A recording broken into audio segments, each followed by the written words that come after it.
Com as festas de fim de ano, com o carnaval, nós teremos seguramente uma outra onda se não houver cumprimento de medidas de restrição.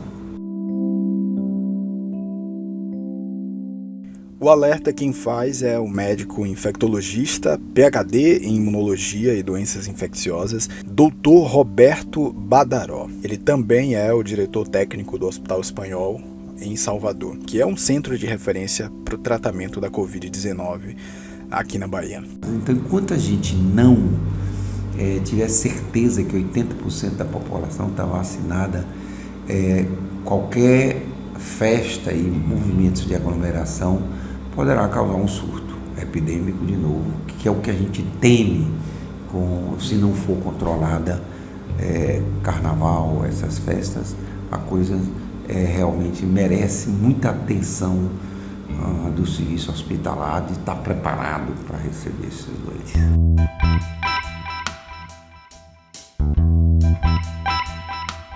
A Covid ainda é uma realidade entre nós.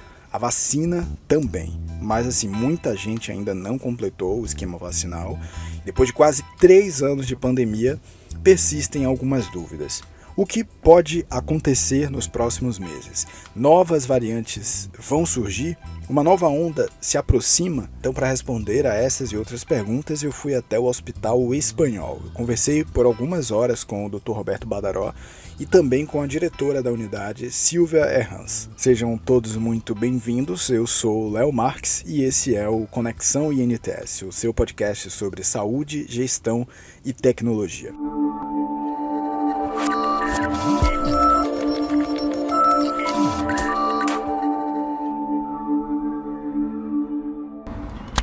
Boa tarde, amigo. Eu tenho uma entrevista com Silvia, sou da comunicação do INTS. Qual é o nome do senhor? Leonardo.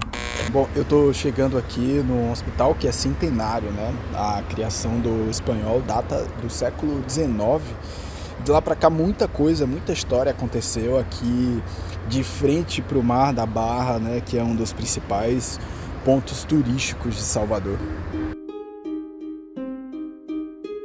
Hoje, o Hospital Espanhol é administrado pelo INTS, o Instituto Nacional de Tecnologia e Saúde, através de contrato de gestão com a Secretaria de Saúde da Bahia, e se tornou o principal centro de referência no tratamento da Covid-19 aqui no estado. Essa história recente começou lá em 2020, quando ninguém sabia a avalanche que estava por vir. Quer dizer, na verdade, o Dr. Badaró até imaginava, né? A criação, a reativação, vamos chamar assim, do Hospital Espanhol, que estava fechado há 6 anos e entregue à Justiça do Trabalho.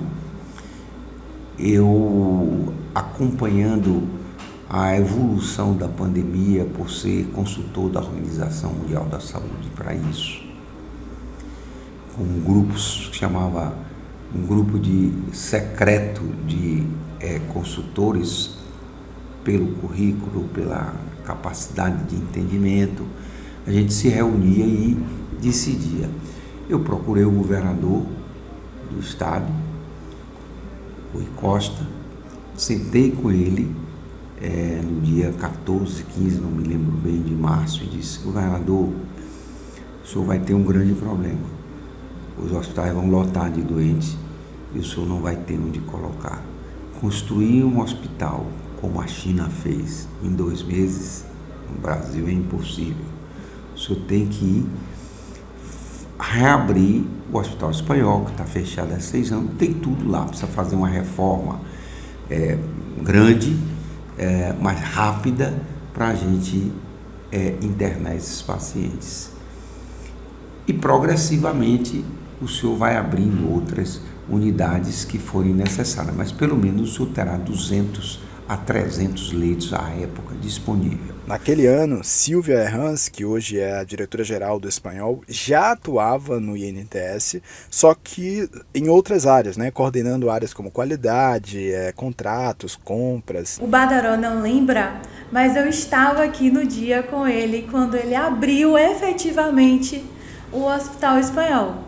Então, a primeira visita, né, do Badaró e a equipe, tanto da Secretaria do Estado quanto do INTS, veio e eu vim ainda sob a ótica do que precisaríamos suprir de equipamentos, suprir no quesito de contratação de serviço, gases medicinais e material hospitalar, medicamento, que era ainda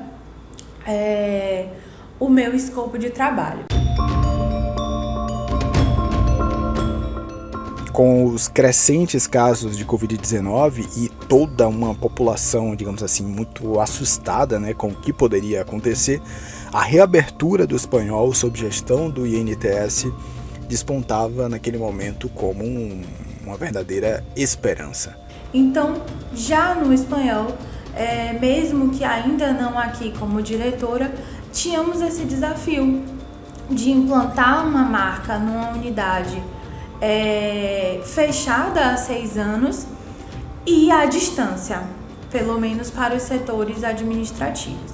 Nesta época, a dificuldade que a gente tinha era de entender qual é a capacidade que tem o sistema de saúde, sobretudo hospitalar, para internar esses doentes. Estávamos todos amedrontados e com dificuldades de entender porque a televisão passava imagens da China, pessoas no corredor.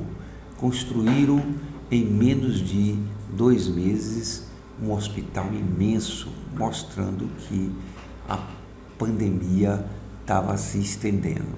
Então, a imagem que ficou internacional da pandemia era de que iria se esgotar leitos nas unidades hospitalares para atender esses doentes.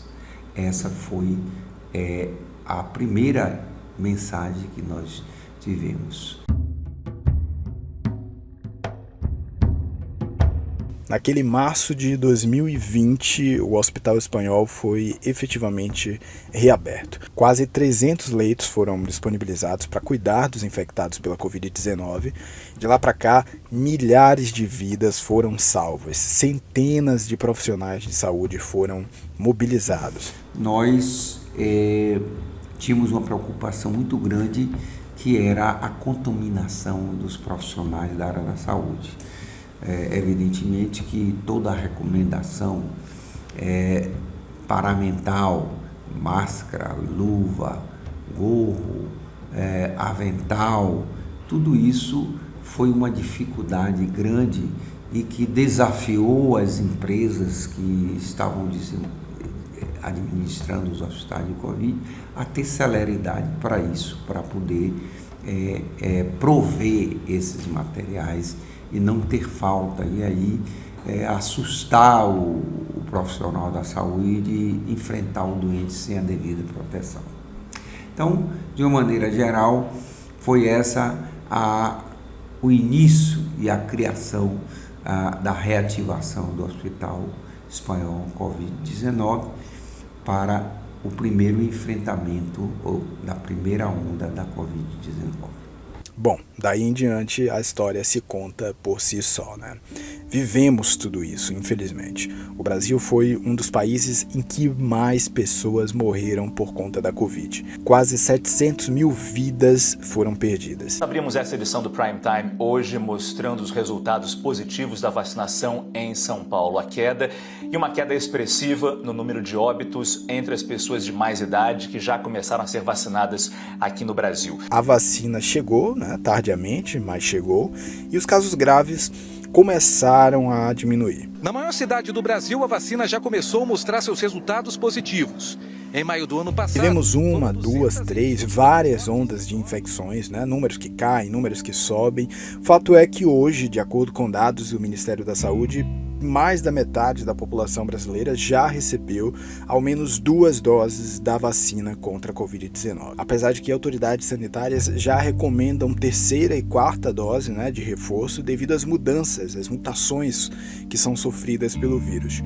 Então, por isso eu perguntei para o Dr. Badaró qual é o quadro dos pacientes que, mesmo vacinados, têm chegado para serem internados no Espanhol. Olha, essa é uma pergunta muito importante, porque as pessoas entendem que a vacina impede que você seja infectado.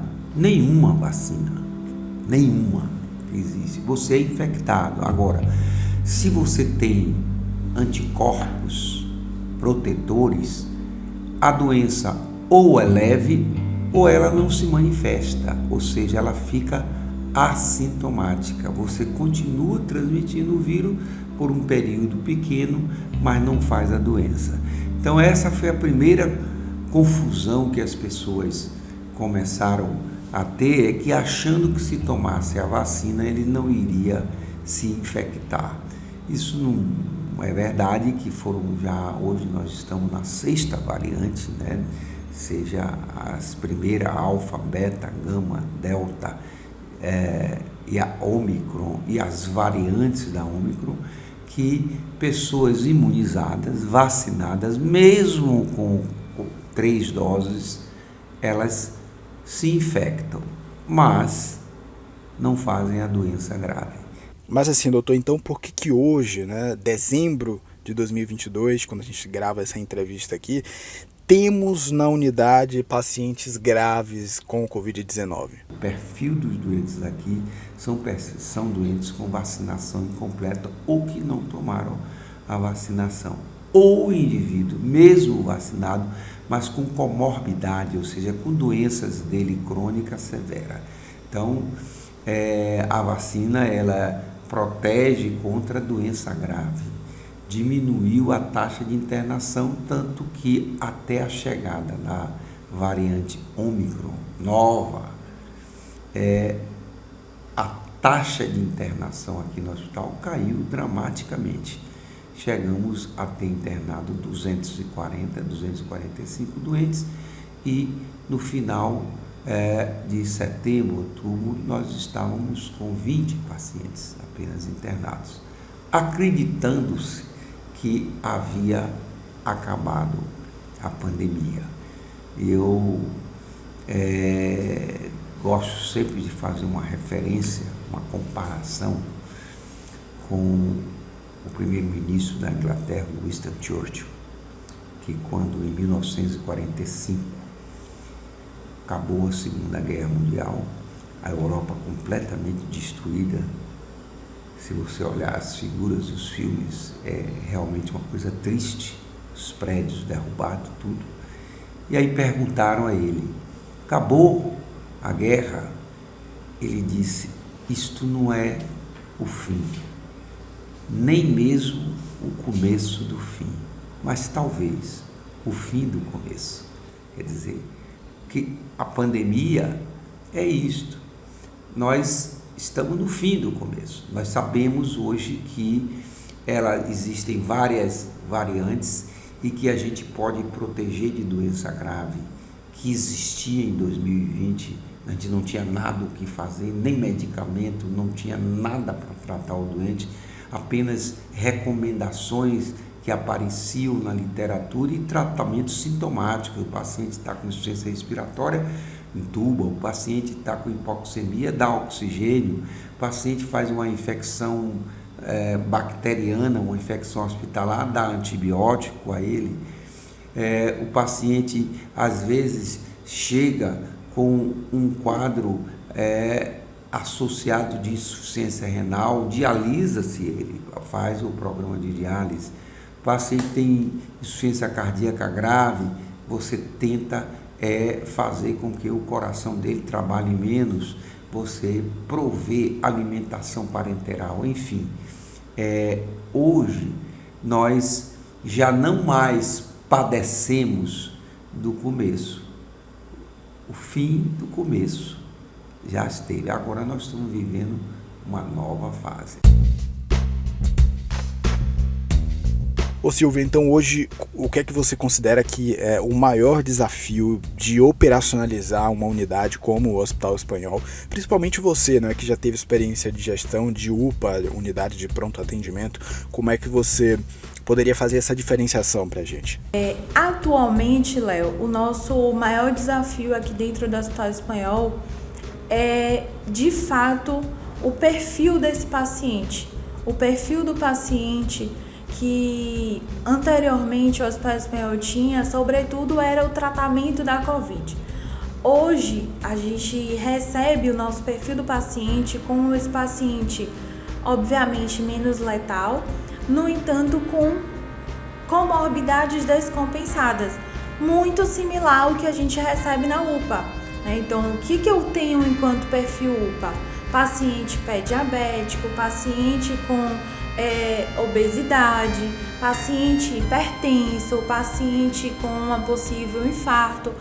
No entanto, esses pacientes que estavam na UPA positivam Covid e vêm para o Hospital Espanhol. Então, acredito inclusive que atualmente o perfil UPA se assemelha com o perfil Hospital Espanhol. Qual é o nosso desafio? É que o escopo pensado para o Hospital Espanhol não abarcava tantas especialidades que o paciente hoje precisa. Então, seja ele no tratamento de medicação, seja ele no cuidado, seja ele nos exames necessários ou nos equipamentos que a gente precisa ter. Então, a nossa equipe multiprofissional, ela precisa, sobretudo no âmbito médico, precisa ser ampliada para que a gente consiga assistencialmente melhorar para o cuidado com esse paciente. Então, acredito que esses são os desafios.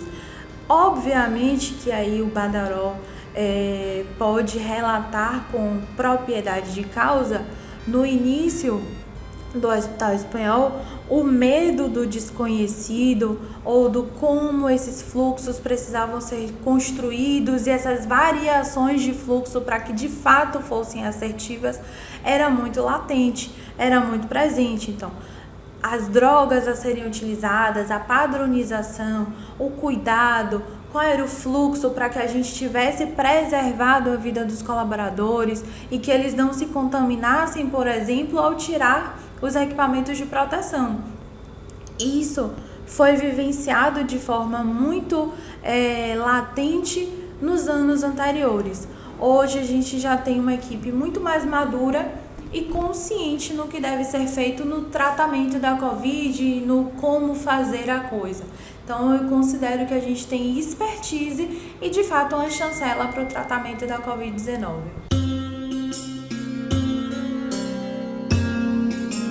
A construção dessa expertise levou tempo, levou dedicação e também muito esforço. E quem acompanhou tudo isso de perto, como diria o repórter Esso, como testemunha ocular da história, foi a assessora de imprensa contratada pelo INTS para cuidar da imagem do Espanhol durante esse período mais crítico da pandemia. Ela ainda permanece no nosso time. E no dia que eu fui conversar com o Dr. Badaró e com Silvia, eu também ia conversar com ela, mas aí acabou que teve um choque de agendas, enfim, a gente não conseguiu se encontrar, mas não chegou a ser um problema, porque conversamos remotamente. O Léo é jornalista, fala muito, né? Então, se achar que eu estou sendo prolixa, falando demais, você me dá um toque de boa, que eu procuro ser concisa.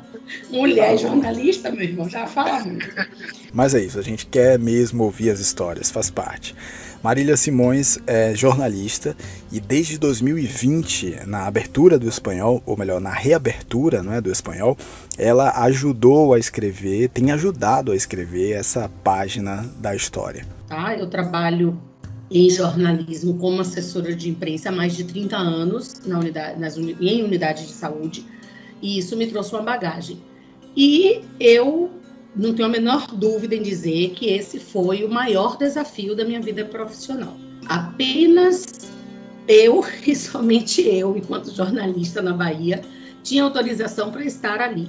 E eu precisava levar tudo que existia ali dentro para os meus colegas que estavam na porta, sedentos de informação. Não dá para me emocionar, viu? Toda vez que falo do Espanhol e da época áurea da Covid, a emoção bate. Ô Marília, então qual é a memória mais forte assim que você guarda desses momentos vividos no Espanhol? Vixe, passou um filme, Léo. Um filme. Eu costumo dizer que os primeiros meses de trabalho do Espanhol, eu chorei todos os dias. ou de emoção positiva, ou de emoção negativa, e da tensão que a gente vivia. Tinha choro todos os dias. Quando você me fez essa pergunta, infelizmente, a imagem que veio foi a imagem negativa. A gente tem uma UTI, que é a UTI 2, que os leitos são tipo umas baiazinhas assim, separadas, e faz quase um 360 graus. E várias vezes eu entrava para fazer imagem dessa UTI e fazia com o celular na horizontal para a TV e tal, e fazia aquele 360 de sair rodando e mostrando os leitos. E essa UTI cheia, com pacientes entubados, ainda muito jovens na época, é imagem que não sai. Mesmo quando a gente dorme, fecha os olhos e agradece por tudo, é uma imagem que ainda fica. As imagens positivas de altas, várias altas, que passam na cabeça do reencontro do paciente com seu familiar e da nossa união enquanto profissionais e colaboradores. A Guarda Municipal nos fez uma homenagem uma vez, e foram, não vou lembrar a data agora, as viaturas ficaram emparelhadas na rampa do hospital, com a sirene ligada, e os profissionais nossos desceram a rampa de roupa privativa, e os guardas municipais aplaudindo, e a gente uniu os colaboradores com os guardas. Foram profissionais que não deixaram de trabalhar, e tinha muita gente da imprensa cobrindo isso, foi uma pauta agendada, produzida, e aí a gente uniu, né, a parte da segurança, a parte da comunicação e a parte da saúde. Profissionais que não deixaram de trabalhar, e isso mostrou o quanto a união faz a força e traz a saúde. E isso mostrou o quanto o Hospital Espanhol é uma equipe nessa gincana a favor da vida. Doutor Badaró, quais são os legados e os aprendizados que ficam, né, da gestão do INTS aqui no Espanhol? Olha, eu conheci um dos diretores do INTS lá no CIMATEC. O CIMATEC é o centro de pesquisa, né, lá do SESI, Senai.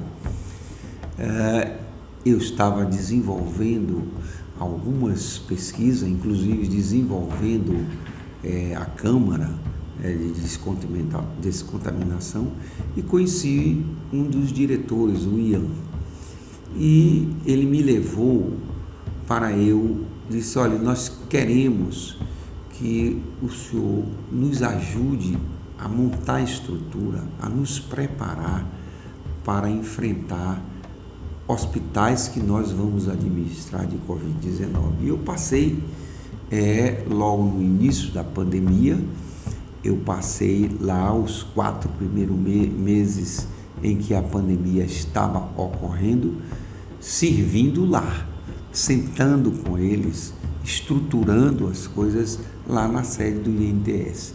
E pude perceber a seriedade e a alta competência que tem, não só os seus diretores, mas todo o funcionário de lá, desde a parte do pessoal de TI, desde a parte da direção de enfermagem, a direção médica, todos voltados não para ter uma atividade de lucro, mas para ter uma atividade sustentável.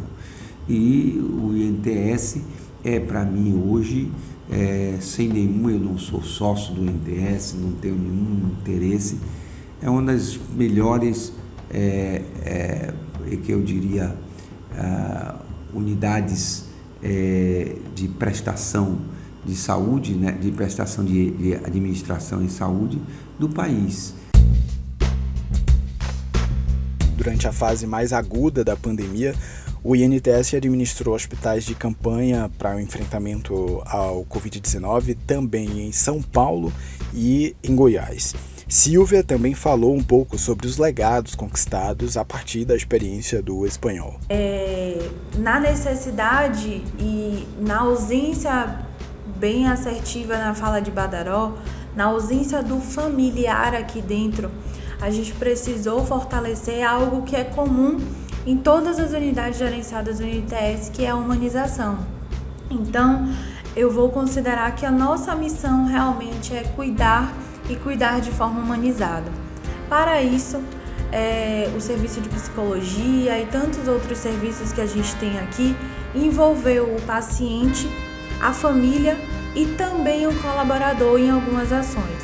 Em que sentido? A gente tem desde 2020 a musicoterapia e a música na varanda, algumas outras ações que envolvem a musicoterapia de forma contínua, para que esse paciente consiga, obviamente, vislumbrar uma alta hospitalar e ter a esperança realmente de que aqui ele está sendo bem cuidado e que logo mais vai estar de volta ao seio familiar. Para os colaboradores, a musicoterapia também é um acalento de que ele, pós-plantão, ele tem uma vida lá fora, ele tem uma família que o ama e que ele também vai cuidar dessa família. E obviamente que para a família, isso é uma demonstração do nosso amor para com esse paciente. Além disso, uma outra ação no quesito e no âmbito de humanização são as videochamadas. A videochamada faz uma diferença sine qua non para cada paciente, para cada rosto visto, tanto do lado de lá, que é o âmbito do familiar, quanto para quem está aqui, auxilia muito no tratamento e na recuperação desse paciente. Outro legado, e aí sim que eu pude me apropriar mais aqui no Hospital Espanhol, é a comissão de cuidados paliativos. Então, aquele paciente que, sobretudo, é diagnosticado no processo já de fim de vida, ele tem um cuidado assistencial de forma multiprofissional e que envolve também a família, para que a gente tenha aí um cuidado nesse fim de vida. Olha, o Hospital Espanhol evitou uma grande mortalidade. Ao internar 7.800 e tantos pacientes, a doutora Silvia pode dar essa informação melhor do que eu, a gente recuperou mais da metade desses pacientes. A gente devolveu à família pessoas. Segunda coisa, que mais importante do que isso, a gente aprendeu a lidar com a pandemia. Vários dos nossos profissionais aqui trabalharam em outras instituições, nas públicas. Vários dos nossos médicos, das nossas enfermeiras, dava plantão aqui, dava plantão no Hospital Aliança, dava plantão na Cardiopulmonar, dava plantão no hospital lá da Sagrada Família. Quer dizer, o profissional da saúde que tem esse esquema de plantão, ele ia transferindo o conhecimento numa unidade exclusiva de Covid para outras unidades. Então, esse foi um legado muito grande, quer dizer, a disseminação, a educação continuada que o Hospital Espanhol da Covid-19 proporcionou é algo que a gente não conseguiria fazer com nenhum curso, com nenhuma faculdade. Foi o aprendizado com a vivência da doença. Então, eu acho que hoje seria, talvez eu não vou usar a palavra criminoso, mas seria muito injusto fechar o Hospital Espanhol.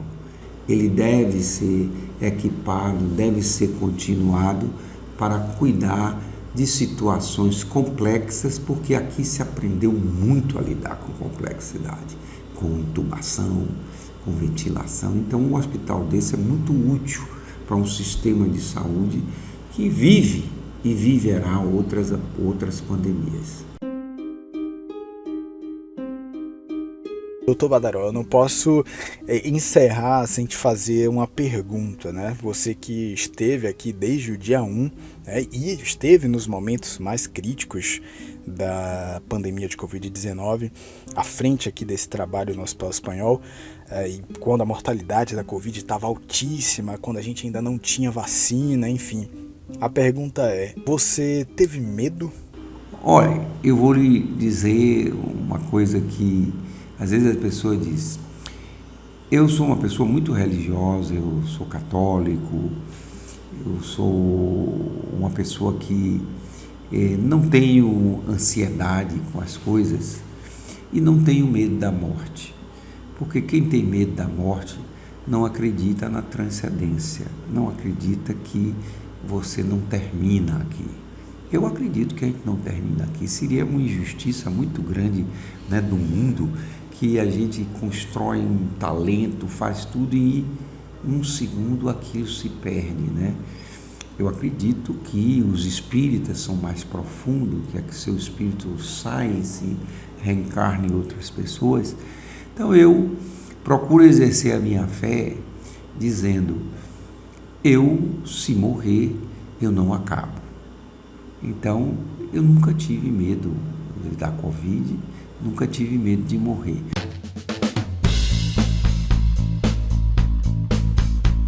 Antes de encerrar, você já sabe, a gente atualiza aqui as principais informações sobre o Instituto Nacional de Tecnologia e Saúde. Vamos nessa! Liderança inspiradora foi o tema do último módulo do Programa de Desenvolvimento de Líderes do INTS em 2022. Com condução do diretor-geral do Instituto, Alan Kertzmann, líderes do INTS discutiram sobre como inspirar pessoas e equipes. O Hospital Municipal Integrado Santo Amaro, o ISA, atinge a marca de 1 milhão de atendimentos. Entre os números destacam-se mais de 30 mil tomografias e cerca de 21 mil mamografias. O SAMU Regional 192 de Mogi das Cruzes, que é gerenciado pelo INTS e atende mais 5 cidades da região do Alto Tietê, vai encerrar o ano de 2022 com mais de 40 mil chamados atendidos. Esse podcast é uma produção da comunicação corporativa do INTS. Se você ainda não segue, siga o Instituto nas redes sociais, deixe o seu like e deixe também, se você está ouvindo aqui no Spotify, deixe a sua estrelinha, porque isso ajuda o episódio a chegar para mais pessoas. Se você está ouvindo no YouTube, deixe o seu like, isso também ajuda a gente chegar para mais ouvintes, tá bom? Agora, antes de encerrar, tem mais uma coisa, quase que um bastidor. Dr. Badaró dispensa apresentações, né? Ele é um médico, um pesquisador internacionalmente reconhecido. Tipo, se você coloca no Google Dr. Roberto Badaró, vem uma infinidade de entrevistas, o currículo completo. Mas aí eu quis saber dele. Quem é Badaró por Badaró? Fique com a resposta e até o próximo episódio. Essa é uma pergunta difícil, né? Quando a gente faz uma pergunta para você se autodefinir, quanto mais simples você for, melhor. Eu diria que eu sou um médico que cumpre seu dever ético, um médico que cumpre seu dever como médico, respeitando o paciente, não criando diagnóstico que não existe e, mais do que tudo, ouvindo o paciente, sendo parceiro do paciente no momento em que ele precisa. Então, minha vida médica, 50 anos de medicina eu vou fazer, eu nunca tive o dissabor de atender um paciente que fizesse crítica a mim, que me botasse um processo porque foi mal atendido. Ao contrário, me torno amigo muito dos meus pacientes. Sou uma pessoa que ainda hoje estudo muito como um estudante de medicina que começou a carreira. Eu estudo da mesma maneira, porque em medicina, quanto mais a gente sabe, maior é o universo desconhecido. Então, eu procuro cumprir o meu dever. Então, é isso. As pessoas me fazem elogios, dizem, o senhor é um professor, o senhor é isso. As pessoas, a gente se envaidece, né? Eu não sou nenhuma pessoa diferente. Às vezes eu fico envaidecido, dizer, puxa, as pessoas, mas aquilo some rapidamente quando o primeiro doente que cai na minha frente, eu tenho dificuldade de saber o que ele tem.